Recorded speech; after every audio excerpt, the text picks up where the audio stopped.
How's it going, everyone? It's me, Vivi, and welcome back to another, let's call it, analysis video of Nitro-Fueled. So, PAX East happened from March 28th to 31st, and I gotta say, there's quite a few things, well, not a few, quite a lot of things we can uncover from all of the footage we've seen. 4 playable tracks, for those who were at PAX East these past couple of days. 2 from the original CTR, and 2 from the original Crash Nitro-Kart. Papu's Pyramid, Sewer Speedway, Electron Avenue, and Clockwork Wumpa. There aren't many big reveals like new information, but there is a few, but not that much. But when it comes to the gameplay footage, there are quite a lot of things we can notice. You know, it's worth pointing out. Can we all agree that 95% of videos you see people playing the game, everyone's either 8th place or just have never played the game before?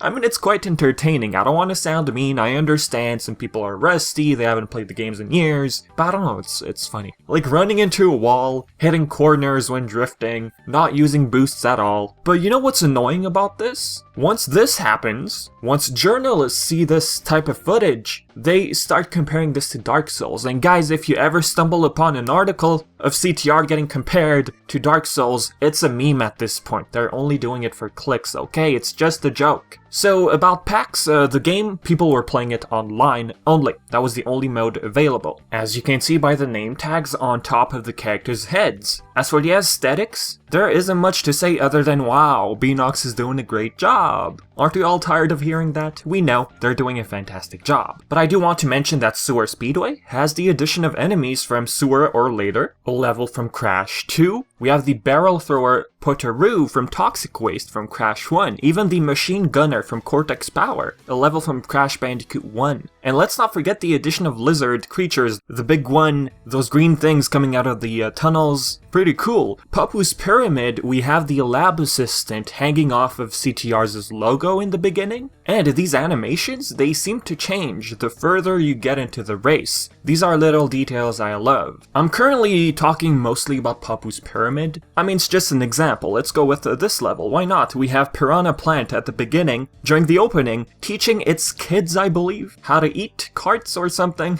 We have even bats in the cave opening. There's a lion in multiple sections on this track. I think that one is spanking one of the lab assistants. A lion spanking a lab assistant. Welcome to the world of Nitro-Fueled. There's another lab assistant rowing upwards, going in the reverse direction of the waterfall. Now this level, Sewer Speedway, let's get back to that one, it's memorable for this shortcut. I tried looking for gameplays, and one person I found used it. Fissure, you've probably heard of him. And thank you, by the way, for him letting me use this footage. I'm wondering if the jump has been made easier. That was the question I had in mind in the beginning. I'd assume no, because Fissure, according to his explanation, it took him a couple of tries. If you're wondering if this shortcut is too low, too high, or just different overall, don't worry. It feels like it has the same amount of difficulty. I did also realize how buggy these demos can be at such gaming events. The most noticeable bugs would be 1. The weapon target system remaining stuck. The siren just keeps playing and won't stop looking at Canadian Gaia's footage as Pura. Pura, by the way, looks more orange now. Not to mention the warp orb is used more often in Nitro-Fueled, something which was a lot more rare in the original. Well, I remember it was harder to get. The warp orb completely skips the player and Crystal's footage. It does go to player 1 straight away, that is supposed to happen. But one thing that doesn't happen in this footage is the warp orb skips all of the players in the center. It's not supposed to do that. It's supposed to hit all players in its way until it reaches player 1. We don't see that.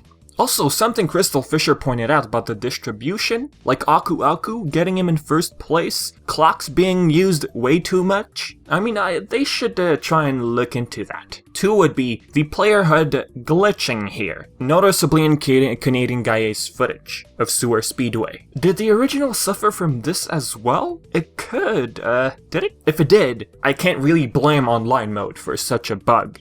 Now, there are some things which still haven't been changed. Aku's music is not the one from CTR, it's the one from Insane Trilogy. I'm really curious why they haven't changed the music yet. Is it because it hasn't been remastered yet? The player HUD does glow red now, or well, more orange this time when hit by a weapon. Since we're looking at demos, they could be the same builds we saw a short while ago, but some things we see doesn't make me think that way, actually. But hey, the player HUDs look better than before. They're not 2D, but they look better. They did change change one thing at least. Uka Uka. The color when spinning around you looks purple from GameSpot's footage. The footage we got from February, it was black. That one matched the original, so I wonder why they decided to switch it to purple. The Wumpa fruit now looks brighter as well. Now the sound it makes when you're maxed out at 10 is now the regular sound. You no longer get the ka-ching every time you get to Wumpa when you're at max 10.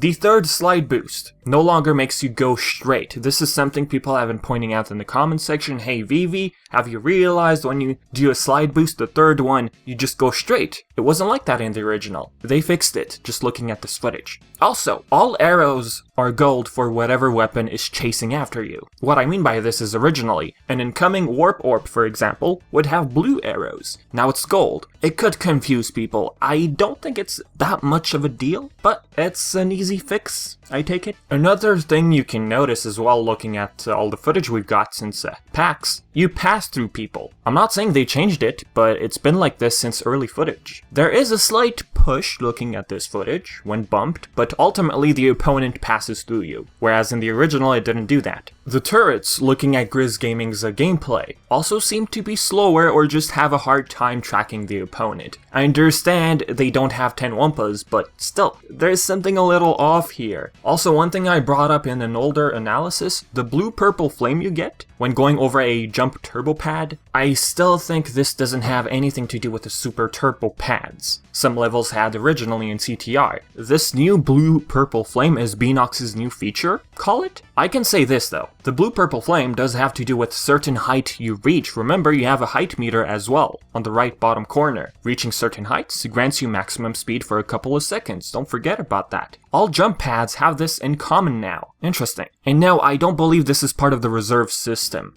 And talking about the reserve system, good news guys. One gameplay out there which shows the reserve system is the one from GameXplain, off screen. I believe that is what we call the reserve system. Very close to Sacred Fire. And what is a reserve system, quick? All of your unused boosts get added into an invisible meter. Some might say, but unused boost? What do you mean, dude? When you do slide boosts, the boosts you have, they don't get used fully when you keep pressing L1. All that unused boosts get accumulated, and they get used at once eventually, by performing slide boosts effectively. By performing a bunch of slide boosts, basically. Usually when you go over a turbo pad, it's like 2-3 seconds max. And going back to what I said about performing slide boosts effectively, always use your boost when it's fully red as possible. Like that, you'll have bigger boosts and the accumulation will be even greater, and once you go over a turbo pad eventually, you'll get a longer boost. I don't want to get too much into the details, but that's pretty much the idea of the reserve system. Next, about these exclamation crates you see in Electron Avenue and Clockwork Wumpa, they just switch around the track. They play around with the track. One is the trap,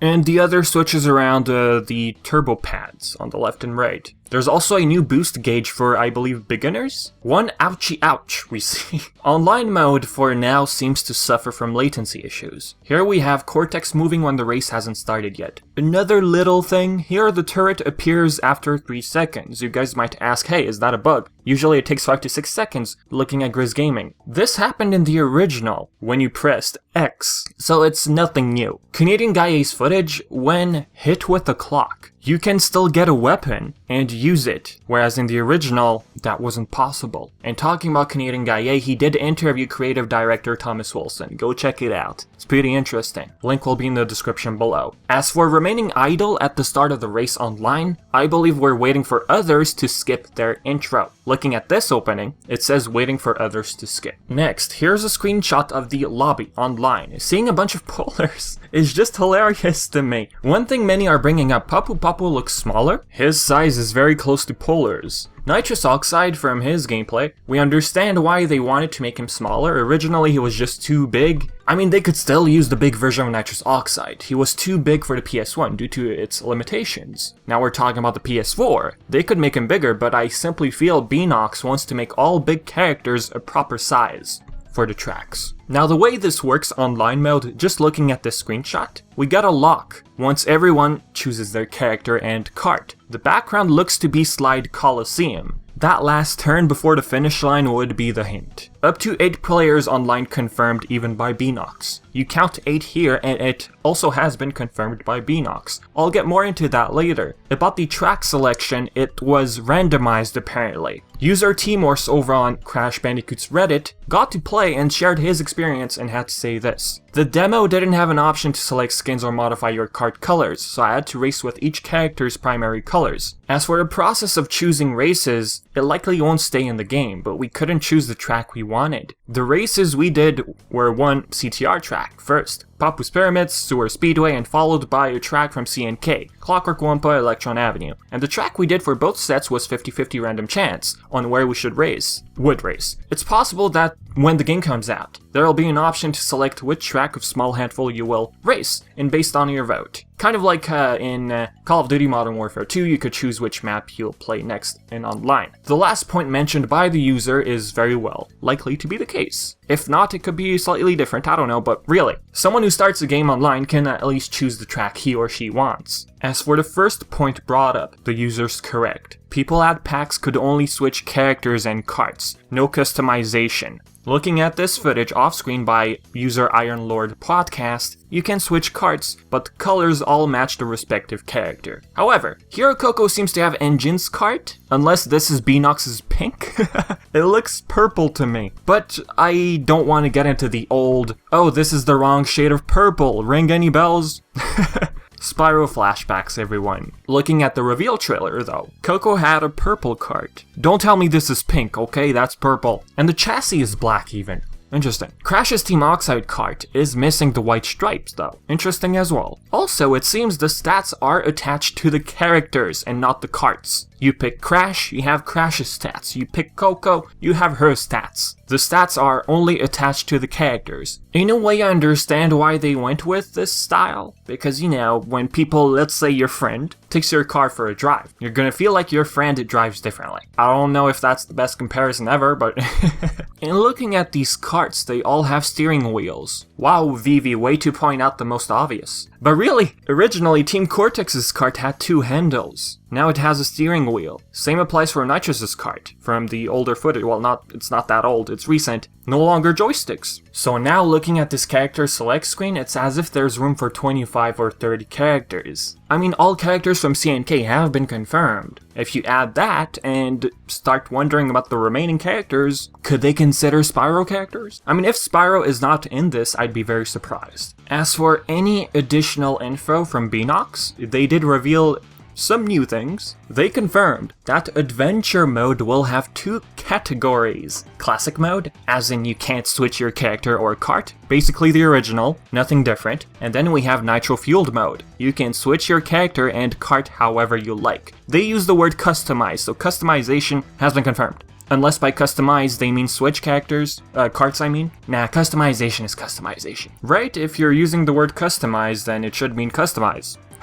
Anyways, I will read all the quotes from Beenox, both French and English, translated, okay? Le mode online, entre autres, c'était un des éléments clés qui était obligatoire, surtout pour le remaster d'un jeu de karting. Aujourd'hui, il faut que tu puisses faire des courses en ligne. On peut donc maintenant jouer jusqu'à 8 personnes en ligne en même temps, tout comme dans le battle mode. I'll translate this to English. Online mode. It's one of the most important things, especially when it comes to a remaster. Today, you should be able of making tracks online. So with that, we can now play up to 8 players online, and the same applies for battle mode. Google Translate. The online mode, among others, was one of the key elements that was mandatory, especially for the remaster of a karting game. Today, you have to be able to shop online. We can now play up to 8 people online at the same time, just like in battle mode. See, this is exactly why I like reading the quotes in French and giving you guys my own translation, because here it says able to shop online. It's pretty misleading, okay? No. What they mean by that is you as a developer should be able to make races online this day and age, because online mode is popular, right? In the same article, they went on to confirm that the original composers, Josh Mansell and Mark Mothersbaugh, are consultants. If you're curious whether or not Josh Mansell or Motherboard, if I pronounced his name correctly, are making new music, well, Mansell over on Twitter said, no, not for me, as a response to a question from a fan. So basically we can toggle on-off the music, just like Spyro Reignited Trilogy. I believe this should please a bunch of people. Next quote I wanted to bring up. Dans l'ancien jeu, dans le mode aventure, tu es obligé de prendre un personnage et de terminer avec lui. Là, dans Nitro-Fueled, on va offrir deux modes. Le mode classique qui suit la formule d'origine et le mode Nitro-Fueled qui permet de changer et de customiser ton véhicule et tes personnages comme ça te tentent. What they mean by this is, in Adventure Mode originally, you were obliged to use the same person and cart to finish Story Mode. In Nitro-Fueled, there are two modes, Classic, just like the original, and Nitro-Fueled Mode, which will allow you to customize and change your character. By customize, I mean, you know, change your cart and customize. If we go with the Google Translate, in the old game, in the Adventure Mode, you had to take a character and finish with him. There, in Nitro-Fueled, we will offer two modes. The Classic mode that follows the original formula, and the Nitro-Fueled mode that allows you to change and customize your vehicle and your characters as you like. My question is this though, since all characters from CNK, short for Crash Nitro Kart, are confirmed, this was from the Journal de Québec interview if you're curious. In that article, it was confirmed that all CNK characters would be present. When unlocking these said characters, can we choose them for Nitro-Fueled mode? Or Nitro-Fueled mode will follow a similar formula as the original. Meaning, yeah, you can switch between carts and characters, but the characters will still be limited. What do you think? I mean, it'd be weird to have Ripperoo race Ripperoo, right? I mean, online we have that, but I'm talking about the boss in Adventure Mode. Last two things, everyone. So, over on Twitter, the account Crash Bandicoot, the official one, posted an April Fool's special. Fake Crash. No, it's not a prank, it's not a joke, it's fake Crash. I mean, fake Crash was in the original CTR. I mean, it's pretty obvious that he'd return. Oh, and he was also in the original CNK. But this was pretty cool. Looking at the background, I believe that's Jungle Boogie from CNK. The lighting they're going with is very close to Papu's Pyramid. If you don't follow them on Twitter, basically how this started is they changed their profile picture to fake Crash with a bunch of tweets with gibberish in them. And then, look, they share this clip. This could also be their way of teasing actual gameplay, which we could see maybe this week, featuring fake Crash. The other thing I wanted to mention, PlayStation Store US and PlayStation Store Canada now have Coco Bundle as a pre-order bonus. As for the UK website, I don't see it. It's unavailable for now. The bundle comes with a dynamic theme of Coco Park and two avatars, Retro Crash and Retro Coco. So guys, I think I've said plenty for this video, okay? So as usual, if you have questions, if I did miss anything interesting, mention it in the comments section below. And as always, I've been Vivi and thank you so much for the support. Until next time.